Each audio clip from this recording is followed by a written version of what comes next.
Saudara-saudara yang dikasihi dan diberkati oleh Tuhan, Shalom.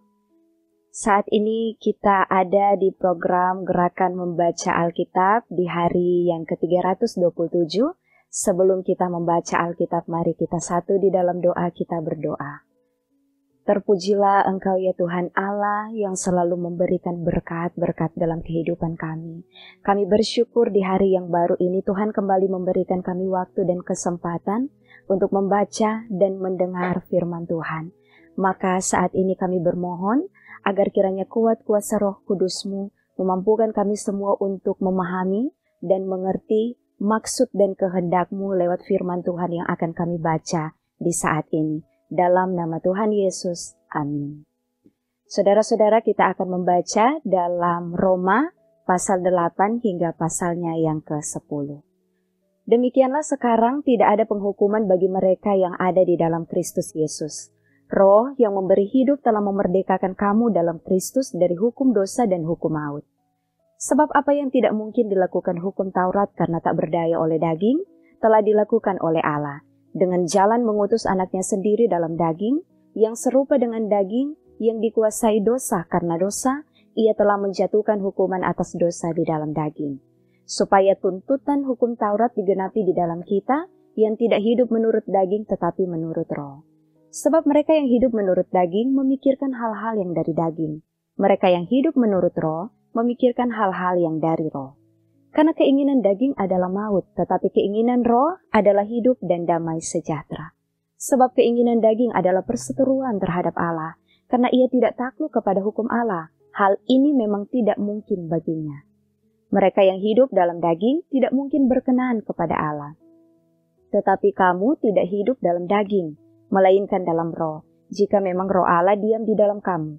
Tetapi jika orang tidak memiliki roh Kristus, ia bukan milik Kristus. Tetapi jika Kristus ada di dalam kamu, maka tubuh memang mati karena dosa, tetapi roh adalah kehidupan oleh karena kebenaran.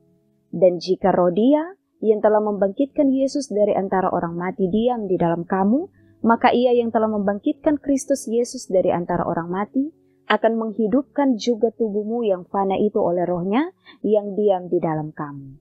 Jadi saudara-saudara, kita adalah orang berhutang, tetapi bukan kepada daging, supaya hidup menurut daging.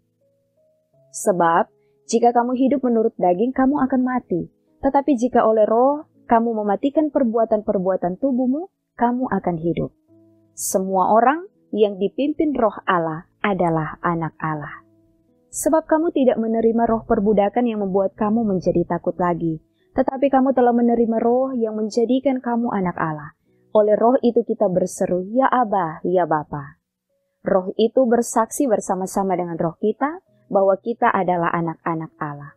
Dan jika kita adalah anak, maka kita juga adalah ahli waris. Maksudnya orang-orang yang berhak menerima janji-janji Allah, yang akan menerimanya bersama-sama dengan Kristus, yaitu jika kita menderita bersama-sama dengan Dia, supaya kita juga dipermuliakan bersama-sama dengan Dia.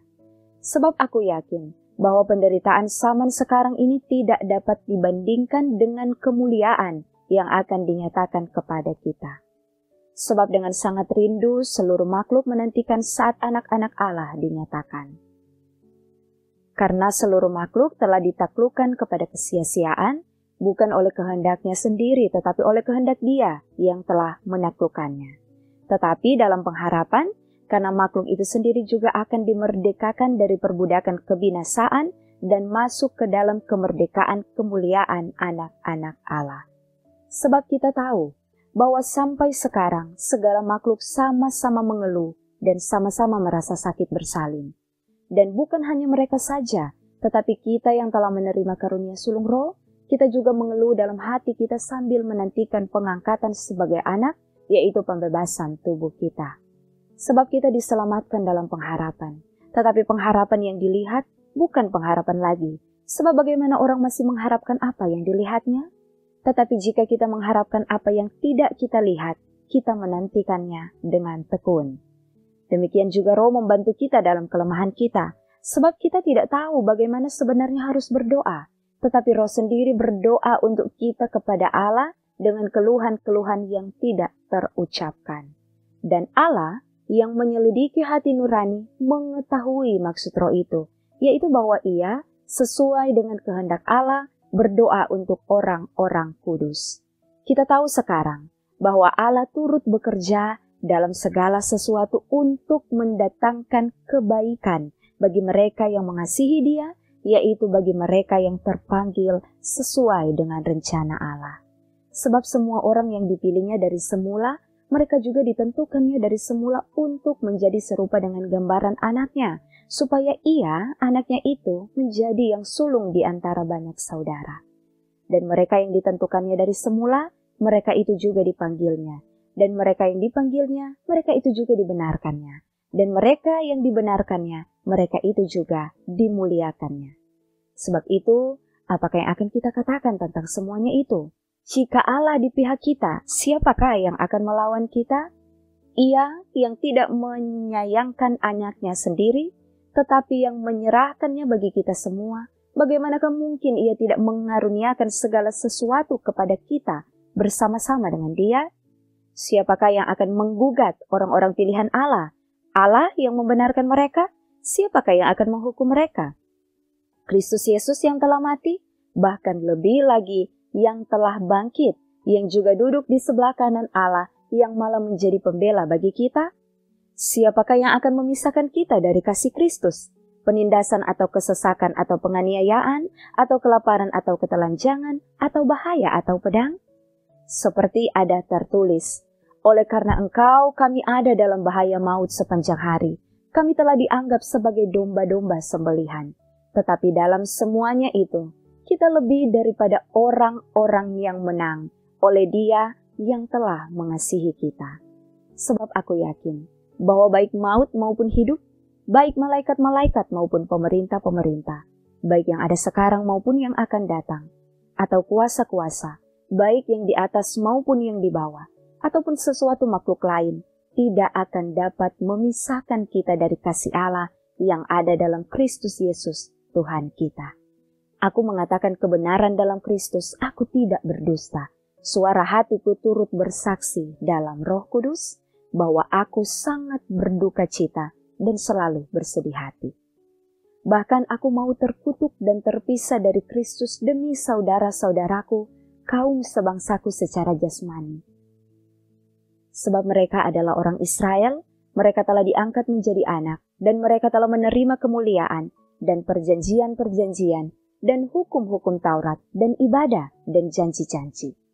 Mereka adalah keturunan bapa-bapa leluhur yang menurunkan Mesias dalam keadaannya sebagai manusia yang ada di atas segala sesuatu.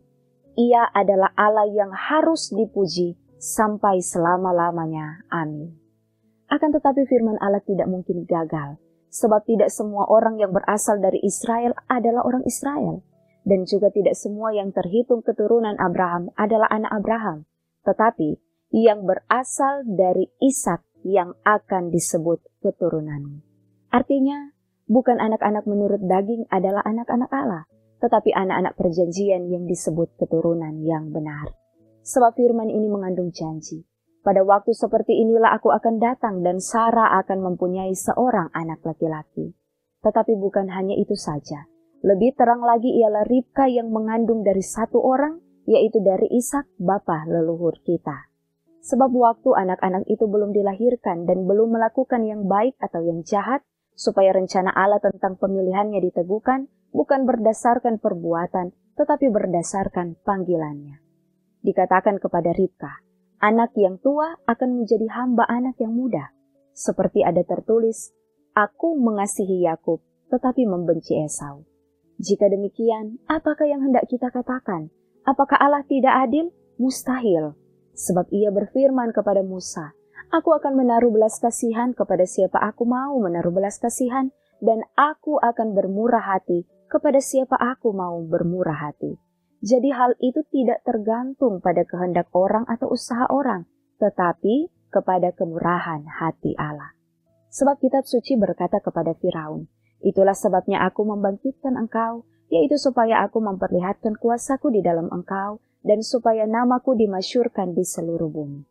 Jadi ia menaruh belas kasihan kepada siapa yang dikehendakinya, dan ia menegarkan hati siapa yang dikehendakinya. Sekarang kamu akan berkata kepadaku, jika demikian, apalagi yang masih disalahkannya? Sebab siapa yang menentang kehendaknya? Siapakah kamu, hai manusia, maka kamu membantah Allah? Dapatkah yang dibentuk berkata kepada yang membentuknya, mengapakah engkau membentuk aku demikian?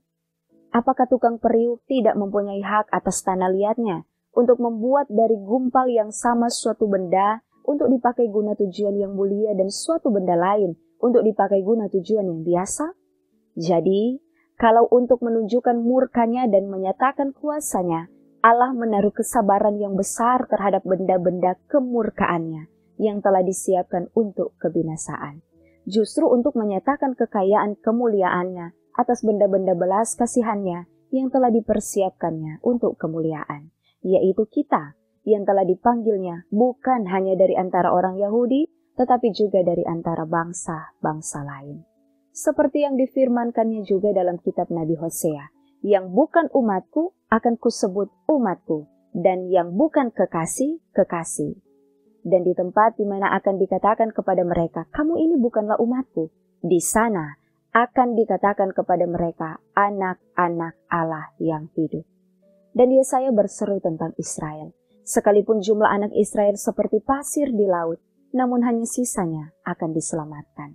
Sebab apa yang telah difirmankannya akan dilakukan Tuhan di atas bumi, sempurna dan segera. Dan seperti yang dikatakan Yesaya sebelumnya, seandainya Tuhan semesta alam tidak meninggalkan pada kita keturunan, kita sudah menjadi seperti Sodom dan sama seperti Gomora. Jika demikian, apakah yang hendak kita katakan? Ini, bahwa bangsa-bangsa lain yang tidak mengejar kebenaran telah beroleh kebenaran, yaitu kebenaran karena iman. Tetapi bahwa Israel sungguh pun mengejar hukum yang akan mendatangkan kebenaran, tidaklah sampai kepada hukum itu. Mengapa tidak? Karena Israel mengejarnya bukan karena iman, tetapi karena perbuatan. Mereka tersandung pada batu sandungan. Seperti ada tertulis, sesungguhnya aku meletakkan di Sion sebuah batu sentuhan dan sebuah batu sandungan, dan siapa yang percaya kepadanya tidak akan dipermalukan. Saudara-saudara, keinginan hatiku dan doaku kepada Tuhan ialah supaya mereka diselamatkan. Sebab aku dapat memberi kesaksian tentang mereka, bahwa mereka sungguh-sungguh giat untuk Allah, tetapi tanpa pengertian yang benar. Sebab, oleh karena mereka tidak mengenal kebenaran Allah dan oleh karena mereka berusaha untuk mendirikan kebenaran mereka sendiri, maka mereka tidak takluk kepada kebenaran Allah. Sebab Kristus adalah kegenapan hukum Taurat, sehingga kebenaran diperoleh tiap-tiap orang yang percaya. Sebab Musa menulis tentang kebenaran karena hukum Taurat. Orang yang melakukannya akan dihidup karenanya. Tetapi kebenaran karena iman berkata demikian, jangan katakan di dalam hatimu, siapakah akan naik ke sorga, yaitu untuk membawa Yesus turun? Atau, siapakah akan turun ke jurang maut, yaitu untuk membawa Kristus naik dari antara orang mati?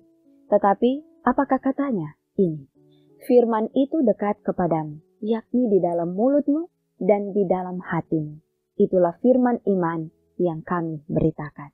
Sebab jika kamu mengaku dengan mulutmu bahwa Yesus adalah Tuhan, dan percaya dalam hatimu bahwa Allah telah membangkitkan dia dari antara orang mati, maka kamu akan diselamatkan. Karena dengan hati orang percaya dan dibenarkan, dan dengan mulut orang mengaku dan diselamatkan. Karena kitab suci berkata, barang siapa yang percaya kepada dia, tidak akan dipermalukan. Sebab tidak ada perbedaan antara orang Yahudi dan orang Yunani. Karena Allah yang satu itu adalah Tuhan dari semua orang, kaya bagi semua orang yang berseru kepadanya. Sebab barang siapa yang berseru kepada nama Tuhan akan diselamatkan. Tetapi bagaimana mereka dapat berseru kepadanya jika mereka tidak percaya kepada dia? Bagaimana mereka dapat percaya kepada dia jika mereka tidak mendengar tentang dia? Bagaimana mereka mendengar tentang dia jika tidak ada yang memberitakannya? Dan bagaimana mereka dapat memberitakannya jika mereka tidak diutus? Seperti ada tertulis, betapa indahnya kedatangan mereka yang membawa kabar baik. Tetapi tidak semua orang telah menerima kabar baik itu. Yesaya sendiri berkata, Tuhan, siapakah yang percaya kepada pemberitaan kami? Jadi, Iman timbul dari pendengaran, dan pendengaran oleh firman Kristus. Tetapi aku bertanya, adakah mereka tidak mendengarnya? Memang mereka telah mendengarnya. Suara mereka sampai ke seluruh dunia, dan perkataan mereka sampai ke ujung bumi. Tetapi aku bertanya, adakah Israel menanggapnya? Pertama-tama Musa berkata, aku menjadikan kamu cemburu terhadap orang-orang yang bukan umat dan membangkitkan amarahmu terhadap bangsa yang lebah. Dan dengan berani Yesaya mengatakan, aku telah berkenan ditemukan mereka yang tidak mencari aku. Aku telah menampakkan diri kepada mereka yang tidak menanyakan aku. Tetapi tentang Israel ia berkata, sepanjang hari aku telah mengulurkan tanganku kepada bangsa yang tidak taat dan yang membantah. Demikianlah firman Tuhan. Saudara-saudara, mari kita satu di dalam doa, kita berdoa. Tuhan, terima kasih karena tadi kami telah membaca, kami telah mendengarkan firman-Mu. Mampukan kami semua untuk tidak hanya menjadi pendengar pembaca firman ini, tapi mampukan kami untuk menjadi pelaku-pelaku firman ini. Bimbing kami sesuai dengan apa kehendak Tuhan lewat firman Tuhan. Diberkatilah kami semua yang sudah boleh mengikuti program membaca Alkitab di saat ini. Diberkatilah pekerjaan kami, diberkatilah aktivitas kami, diberkatilah usaha kami, diberkatilah pelayanan kami. Ini kami Tuhan yang berdoa dalam nama Tuhan Yesus. Amin. Demikianlah gerakan membaca Alkitab yang sudah kita ikuti. Tuhan memberkati kita semua. Shalom.